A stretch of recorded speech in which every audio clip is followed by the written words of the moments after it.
Signals and Systems Convolution Series on Signals and Systems, Lecture number 1.21. In the study and understanding of signals and systems, convolution plays a significant role. Convolution refers to a combination of four operations between two signals. These operations are folding, translation or shifting, multiplication, and integration. Convolution is highly useful, widely used in the detection of signals in radar communication systems. With this small introduction to the session, now let us move further and start the session with the definition of convolution. Convolution integral. Convolution is one of the most important concepts in the field of frequency analysis of systems and signals. In linear systems, the explicit relationship between driving function and response can be expressed by the convolution integral. In communication theory, important theorems such as modulation theorem, sampling theorem can be viewed as special cases of convolution. The correlation functions which occur in signal detection theory and in the study of random signals, they are also really a form of convolution. In this slide, basically, information is given pertaining to the significance of convolution or convolution integral in signals and systems, especially in communication theory. Now let us go to the definition of convolution integral. Convolution is there in CT domain, it is there in DT domain too. Here we consider convolution in CT domain.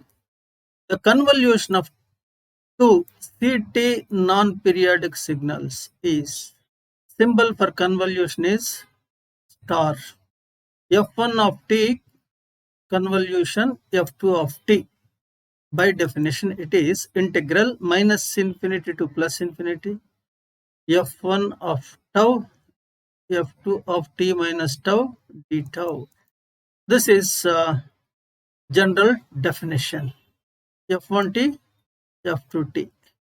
They are general functions. When F1t is general and F2 of t is causal, then convolution between F1 of t and F2 of t becomes integral minus infinity to t F1 of tau multiplied by F2 of t minus tau d tau. Notice the change in the limits over integral sign. When both are general, F1 and F2 are general, then limits are minus infinity to plus infinity. When F2 is causal, then limits are minus infinity to t. Next we consider F1 causal, F2 general. In such case, limits become 0 to infinity.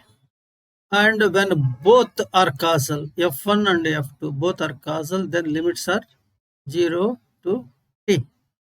Inside integral, it is always 1, same, F1 of t, F2 of t minus tau d tau. So this is the defining relation for convolution integral in CT domain For non-periodic signals, here after defining f1 of t convolution with f2 of t, below you can find definition of f1 of t convolution with f2 of minus t.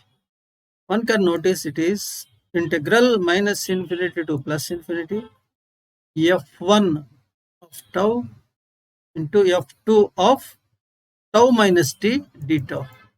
In place of t minus tau, here we have tau minus t d tau. Notice this difference. In the earlier slide, definition of non-periodic signal convolution is given. Now we consider periodic signal convolution. Periodic convolution between two periodic signals with the common time period t or n is t refers to CT domain, n refers to DT domain. f1 of t convolution f2 of t is integral time period t. So integration is over one time period. It is no more from minus infinity to plus infinity or minus infinity to t. It is integration just over one single time period. f1 of tau, f2 t minus tau d tau. When it comes to discrete time domain, the convolution between two periodic signals is defined here. x1 of n convolution x2 of n is equal to sigma k n x1 of k x2 of n minus k.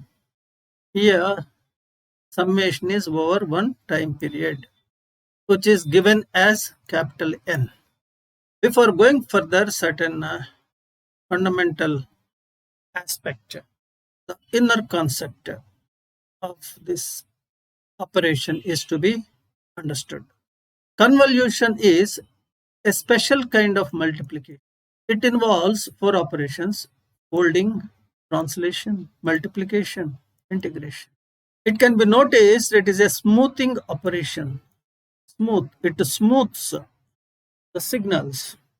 It implies the resultant of f1 of t convolution with f2 of t. This is smoother than either f1 of t or f2 of t. For this reason, convolution is also called smoothing operation.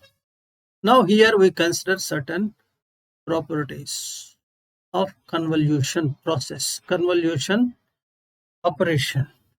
As already mentioned, it is not single operation, it is a combination of four operations, multiple operations. So convolution refers to multiple operations between two signals. Some properties. Convolution obeys commutative law. It means f1 of t convolution with f2 of t is f2 of t convolution with f1 of t. This is for CT signals. In case of DT signals, second relation, x1 of n convolution with x2 of n is x2 of n convolution with x1 of n. This process is called commutative law. Now we consider another law, distributive law. What is this? f1 of t convolution with two signals f2 plus f3. It is equal to f1 of t convolution with f2 of t plus f1 of t convolution with f3 of t. Next you have dt domain expression for distributive law. Then we move to another law, it is called associative law. First we consider CT case. Convolution of f1 with convolution of f2 with f3 is convolution of f3 with the convolution of f1 with f2. This is CT domain associative law. One can have DT domain associative law 2. Convolution of x1 with convolution of x2 with x3 is convolution of x3 with convolution of x1 with x2. Another property is also there obeyed by convolution, width property. If f1 and f2 have durations of t1 and t2, then duration of convolution between f1 and f2 is t1 plus t2. Convolution between f1 and f2 results in a function, its duration is t1 plus t2. Another property is also there obeyed by convolution. It is called shift property. If convolution between f1 and f2 is ct, then f1 of t minus t1 convolution with f2 of t minus t2, it gives c t minus t1 minus t2. This is called shift property. Some more information. Generalization of convolution. A convolution of two functions can be expressed in a variety of ways. Let us suppose Ct is convolution between f1 of t and f2 of t, where the convolving functions are Ct non-periodic signals. Then it can be shown that f1 of t convolution with f2 of t, it is equal to nth differential of f1 convolution with nth integral of f2. Here, as already mentioned, f1 n is nth differential of f1 and f2 minus n is nth integral of. Now differentiation and integration with respect to convolution. Let us suppose h of t convolution with f of t is r of t. Then hj of t convolution with fk of t is equal to r j plus k of t, which is equal to integral 0 minus 2t hj of tau fk of t minus tau d tau. It gives r of t as integral 0 to t j plus k times. Integration is j plus k times hj of t convolution fk of t dt, which is equal to integration j plus k times with the limits 0 to t over hj tau fk t minus tau d tau dt j plus k. As already mentioned, hj refers jth derivative of h. Fk refers to kth derivative of f. J plus k refers to j plus kth derivative of r. Now we consider a theorem. This is known as time convolution theorem. The convolution of two signals in time domain is equivalent to multiplication of their spectra in the frequency domain. Here is shown the Fourier transform of convolution between f1 and f2 is product of Fourier transforms of f1 and f2, that is f1 omega multiplied by f2 omega. The next statement, it is the same law in complex frequency domain. We discuss about this statement, second one, when we enter into Laplace transforms. Frequency convolution. The multiplication of two signals in the time domain is equivalent to convolution of their spectra in the frequency domain. What does it mean? Fourier transform of product of two functions f1 and f2 is equal to 1 by 2 pi convolution between Fourier transforms of f1 and f2, that is f1 of omega convolution with f2 of omega. This is a mathematical form of the word statement. Multiplication of two signals in time domain is equivalent to convolution of their spectra in the frequency domain. Another statement is also shown here. This statement, this mathematical expression, it is valid when the frequency is a complex one. The frequency we consider while discussing about Laplace transforms. Yes, this is sigma plus j omega, the complex quantity.